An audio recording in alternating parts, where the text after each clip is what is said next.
I could get a tile. What, you just gonna hold it in your hand? No, every single tile I've ever come across, whether it's like for a mosaic, a bathroom, whatever, I take the tile and I place it.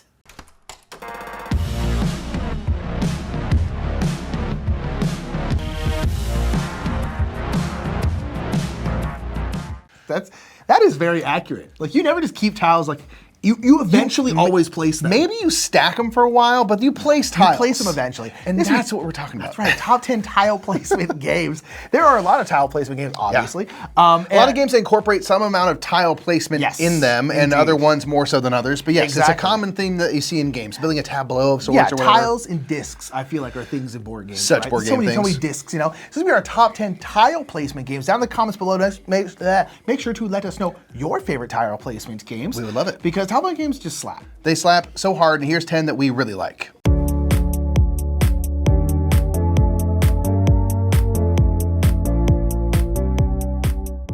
First up here is Dorfromantik, the board game. We are big fans of this game. Can't wait to try the new version. There's also a 2-player competitive version called Dorfromantik Duel.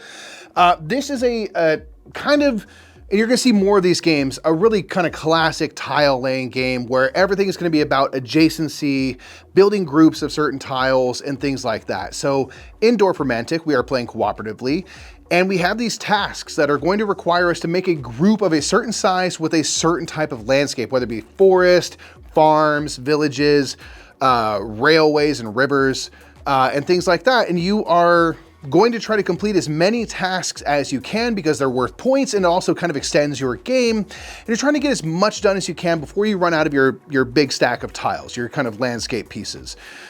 These tasks are, again, to complete, if I need 4 forests, I need to have 4 tiles that are all adjacent, one kind of contiguous group of forest in order to complete that group. Now, where this game becomes really fun for us is it's all about kind of the journey of exploring and getting higher and higher scores. And in the video game, which this game is based off of, you can unlock new tile types, new kind of little things to go for, like these little flags, which give you extra points into the game for however big a group you make if you close it all off. There's all these different ways to score, and in this game you have all these little boxes, and if you achieve certain goals, you will unlock new tile types, new ways of scoring, kind of new game modes, for lack of a better word, as you go, and you're kind of progressing through the game, trying to unlock as many things as you can. And typically, as you unlock stuff, you also unlock the ability to have a higher and higher score. So it's kind of this great progression of, you know, things to consider. It starts off very, very easy, and then it kind of gives you more and more things to think about while remaining a very casual, kind of easy to play, easy to get in and out of game.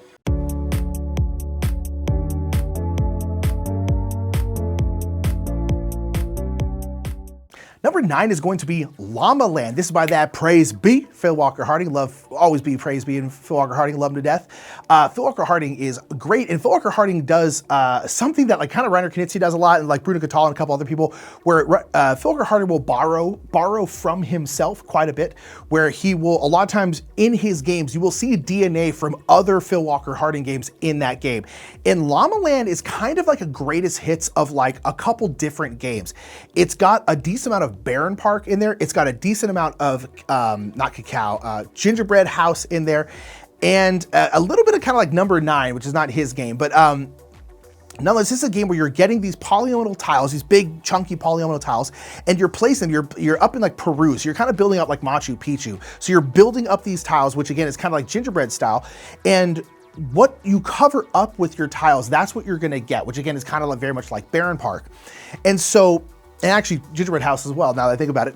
And so you're basically placing these polynomial tiles out and covering up these symbols, which are gonna give you like, corn and potatoes and stuff, and you're gonna use those to get these llamas, hence Llamaland. And the llamas are going to score, and when you get llamas, you have to put them in your little area, your little kingdom, I guess, or whatever. And when you put them out, the higher up they are, the better, the more points they're going to be worth. But the problem is once you put a llama down, you obviously can't put a tile on top of it. That would kill the llama. That'd be ridiculous. Praise be would never do that.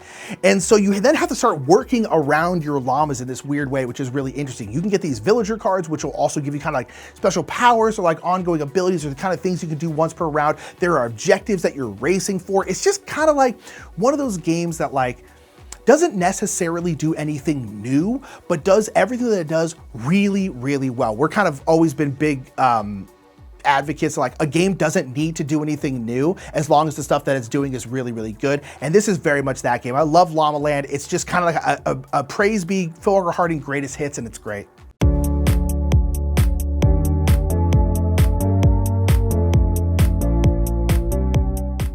Number 8 is a game that I really like, and we have Steph right here from Board Game Geek to thank for showing us this game. This is Ginkgopolis. Ginkgopolis is a competitive, collective city building game where we are drafting cards and doing all these things and collecting and making use of these tiles as we both expand and then build our city up. So this group of tiles is going to represent the city. There are 3 colors. There's red, blue, and yellow. And you are trying to do various things in this game. You are trying to control areas. Like if there's a section of 4 tiles that are all red, you want to have the most of your pieces, your resources in that area in order to control it and score points from it at the end of the game. So you are doing that. You are sometimes expanding the city. So it's not just building up, but building out to kind of change what groups are, valuable, kind of build on and tack on to an already existing color group. And you're doing this through drafting cards. So you can draft a card and play it to just get some resources or some tiles or some points, or you can expand or construct, urbanize and construct the city to kind of build out and up. This is one thing that's just really, I like the kind of dynamic nature of the game, because there'll be some games where the city is really sprawling and kind of flat and wide. There's other games where people keep stacking on top of other buildings, which makes them more valuable, because if it's 2 levels high, it's worth 2 points. If it's 3 levels high, it's worth 3 points because it has 3 resources on it, and so forth. And the way the city kind of takes shape is really, again, different and interesting every time, and gives you new things that you have to try to consider as you try to gain an edge within the city that's building.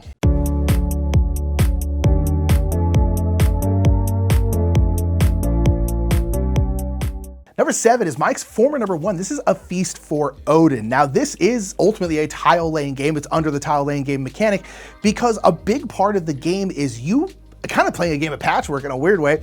Patchwork kind of came out of this game where you are getting these various goods tiles basically, and you're putting them on your main board, trying to cover up these negative points. That's kind of a big, really kind of like the ultimate goal of the game in a lot of ways, is to get these tiles and then place them on your board. There's all this other stuff going on where you're doing worker placement, you're exploring, you're doing all this stuff, but what a game ultimately comes down to is you want to get these tiles and you want to place them on these boards to score points and to cover up these negative points that are there.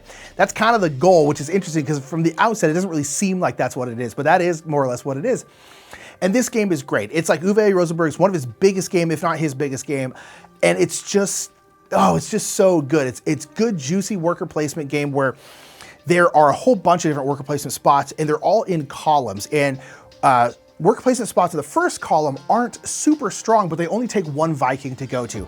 In the second column, they're stronger, but it takes 2 Vikings to go to, then 3, then 4. If you put 4 Vikings down in the 4th column, that action is going to be really, really strong. But again, you're using 4 of your workers to do it, which is a lot, especially early in the game.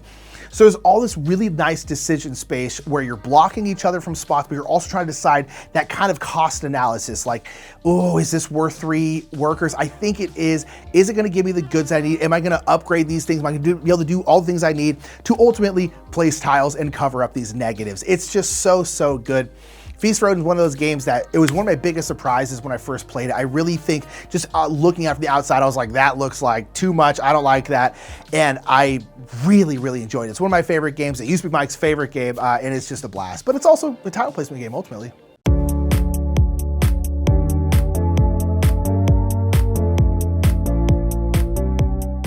Next up is King Domino. King Domino this is a game that we came into fairly early in our particular board gaming life. And this is one that I remember being so excited for when I heard about it. And I was kind of just getting into these kind of tile placement type games. And this is a game where you are building out a group of these kind of domino tiles. They're gonna show 1 or 2 landscapes on them, and you are trying to work within a 5x5 grid. Your little kingdom can never be more than 5 wide or high, and you are trying to build as large a group as you can of the same land types, whether it be, you know, water or forest or whatever. And then there's gonna be cards or tiles rather that have certain crowns on them. These crowns are basically a point multiplier. So you can have the largest area possible, but if you have 0 crowns in there, however many spaces large that group is, it's gonna be times 0. So it's not actually worth points. So you are trying to manage getting tiles to expand your land type, your groups and stuff, and you can have multiple groups. And then also making sure that they have those crowns on there to make the kind of multiplication, you know, bigger for your score and stuff. So this is one that's really cool, and it's something that's really interesting. The way you draft tiles is the more valuable tiles, or our tiles that have more crowns on them. There are certain land types like the mines and stuff that are inherently more valuable than like the fields. But when you go to select a tile for the next turn, you are going to take the turn order from weakest tile to most kind of valuable tile. And when you take a turn, you're also selecting the next tile you're gonna take on your next turn. So taking, you know, quote, weaker tiles can be really useful because it gives you more selection for the next turn of what tiles you're going to take. So you're constantly balancing that back and forth. It's like, do I take the most valuable tile knowing that on my next turn, I'm gonna get whatever tile's left over, whether or not it works for what I'm building? You also have to do matching landscapes and stuff with the domino pieces. There's a lot of fun things to consider while being a very easy game to teach and play.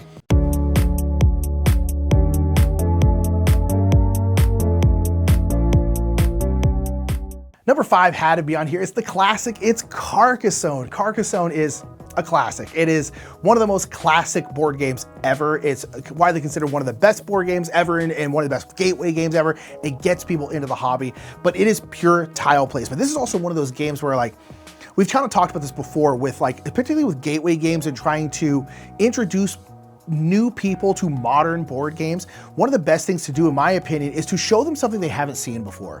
And Carcassonne is really, really good for that. A lot of these other kind of gateway games, the kind of Pandemics, the Catons, they still have a board, and that's very familiar. But at Carcassonne, you're like, hey, this one tile, or if you're playing with, like, the river, like, this tiles, that's the board, and the board is gonna grow as we play. And people are like, what do you mean? Because if you only play like the Monopolies, the Candylands, the whatever, you have no idea what that means. And as you play the game, you get to see this, like, whoa, this is incredible kind of thing. And I really, really love seeing that. But Carcassonne, again, you're gonna get a tile on your turn and you have to place it somewhere out in the growing landscape. You always have to make things make sense. You can't have, like, roads dead end and stuff. Roads have to be attached to roads. Cities have to be attached to cities. And you can also place meeples down on the tile that you place. You can place them down in the fields as farmers, which would be kind of like this big area control thing. You can place them on roads, and once that road dead ends on both sides, either into a city or a town or something like that, or loops back into itself, you will then score 1 point for every tile in that road. You can put them into cities, and once the city closes its walls, you will score 2 points per tile. There's a lot of, like, jockeying and trying to get into each other's cities and all this kind of stuff, but it's so, so good. Just base Carcassonne is outstanding. There are a whole bunch of different versions of Carcassonne. There are a billion different expansions for Carcassonne. There's so, so much to play in this game, but honestly, just the base Carcassonne is still so, so good.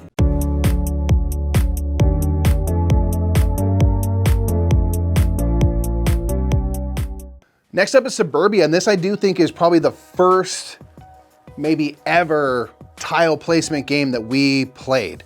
This is way back when we were little board game babies, and we were shown this game by our friends, and then Nick showed it to me, and this was like the epitome, and still is a great example of, like, a city building game, a tile laying game where it's all about adjacency to what is next to your building as you build out your little, you know, your budding city, your growing suburb. And there's gonna be tiles that are going to be like commercial, residential, industrial types of tiles, municipal tiles, and oftentimes things are going to want to be surrounded, or really specifically not surrounded by certain types of tiles. For example, if you have a cemetery, probably don't put houses right next to it because it might be a little like, it's a little morbid or whatever it might be. If you have a commercial, like an office building, you might want to have a freeway next to it, or a parking garage, or, you know, maybe a convenience store, things that are going to help kind of, in theory, as you're thinking thematically, help your workers out, because they're going to be wanting to, you know, have easy access to work and have food to eat and stuff like that nearby where they're working or where they're living. As you're placing these tiles, you are going to continuously be increasing your income and the kind of reputation of your city. The more reputation you have, the more points you'll gain, the more population you gain every turn.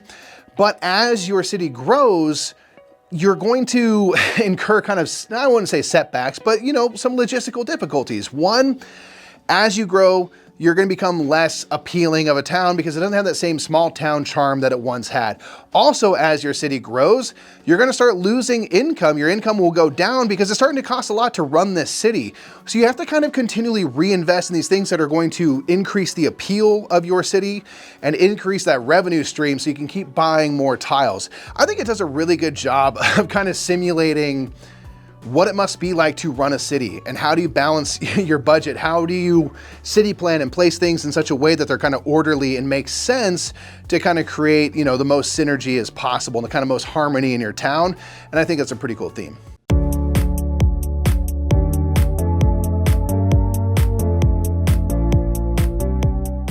Number 3 has a lazy Susan in it, dang it, and that is Planet Unknown. Love Planet Unknown. Planet Unknown is a really great simultaneous polynomial placement game where you are going to be terraforming a new planet. And this is also one of those games where, like, you can kind of cater your game to how you want to play it, because you can all be playing on the same planet, or you can flip the planets over and then they're all completely different.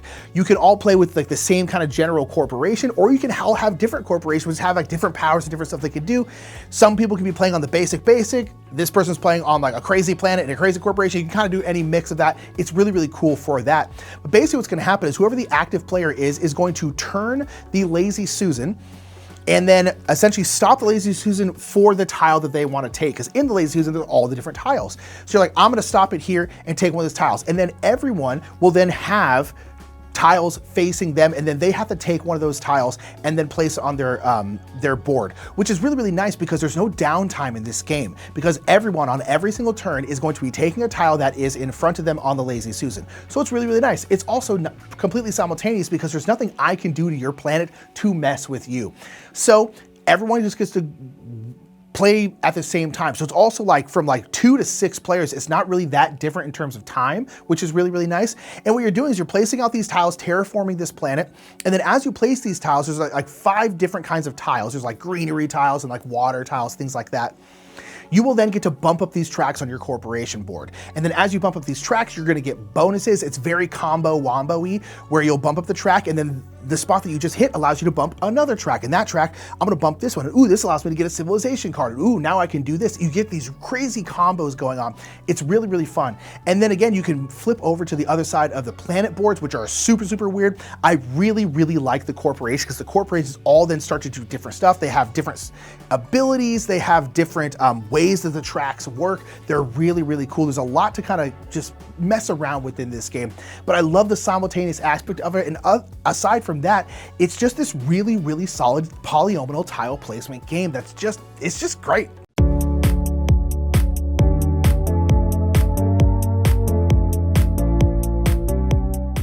All right, next up is Cascadia. Now, you know, if you know us, that we like this game. It's not a secret. This is a fantastic kind of like the epitome of a game that is so easy to get into and play, and it's kind of cozy and relaxing, but really gives a lot of things for you to think about as well. And that's a hard thing to kind of balance, where it's cozy, casual, and chill, and also tickles the brain waves and things, as it were. So this is a game where you're gonna be getting a tile paired with an animal token every turn, and you're gonna add your tile somewhere into your growing tableau. If you can match landscapes, that's good, because you'll score for your largest contiguous landscape of each of the types, but you don't have to do that. And then each tile will show one or more animal tokens that are able to go onto that tile. So the animal token that you take each turn has to be able to go onto some tile, whether or not it's the one you just drafted. You can put on any tile that shows salmon, you can place salmon. And you are trying to build groups of these tiles and groups of these animals in specific ways that are going to satisfy their scoring condition. You might have bears where you want to have a single bear, 2 bears, and a family of 3 bears somewhere on your group, and so long as they're not next to each other. Or you might want to have a straight line of elks and things like that as you go to score points at the end of the game. That's really kind of it. You're getting these tokens, you're getting these tiles, you're placing them out, trying to make these large groups, but you just end up creating a really beautiful kind of display in front of you. The tiles are really nice and just, you know, evokes kind of the Pacific Northwest in a really appealing way. And those animal cards have multiple versions that are going to be similar. Like the salmon will always be in a kind of a run, but you might want a shorter one or a longer one. But there's things that kind of change out from game to game, so it always gives you kind of a new puzzle to solve each time. And I think it's really fun for creating those repeat plays.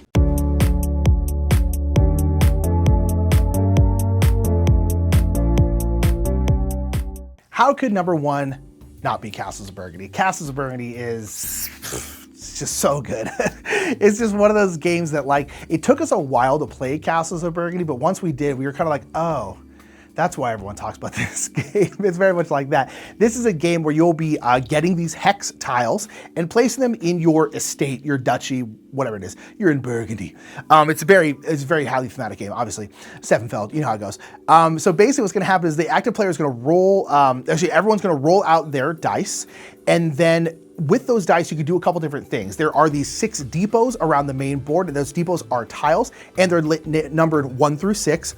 So with your tile, you can take a tile from the matching depot. So if you had a 4, you can take a tile from the 4 depot, and you can put it on your board, or you can take a tile that's already on your board and then put it into your estate, your duchy, at a matching pip. So if you have like a little pip, an area that takes a 4, you can use that 4 to place that onto the 4 spot.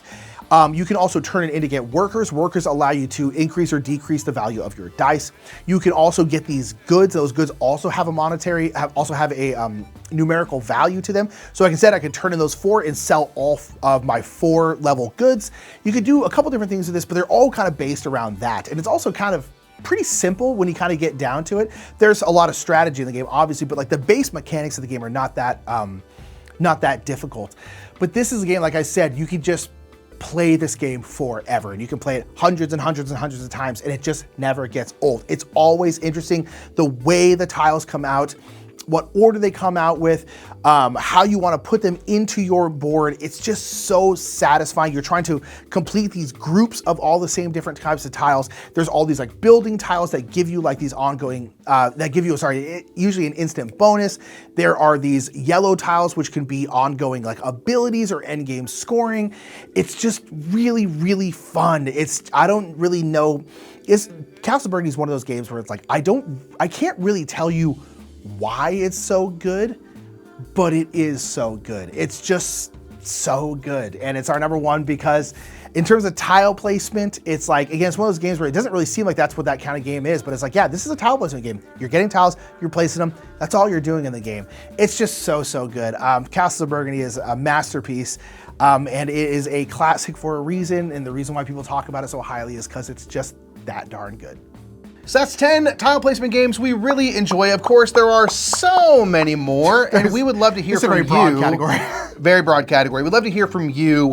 What are your favorite games that incorporate tile placement? Get those in the comments below. We always like to create a nice large list of selections. It's like a big, you know, for people. And these are things you can search on Board Game Geek. You can search by mechanisms and stuff, and tile placement's one of them. So if you want to see more tile placement games, go ahead and search that out on Board Game Geek and find a whole big list. Yeah. You can organize it various ways by, you know, year released, rank, and all that stuff. So there's plenty to explore right here on The Geek. The Geek. And we'll see y'all later, everybody.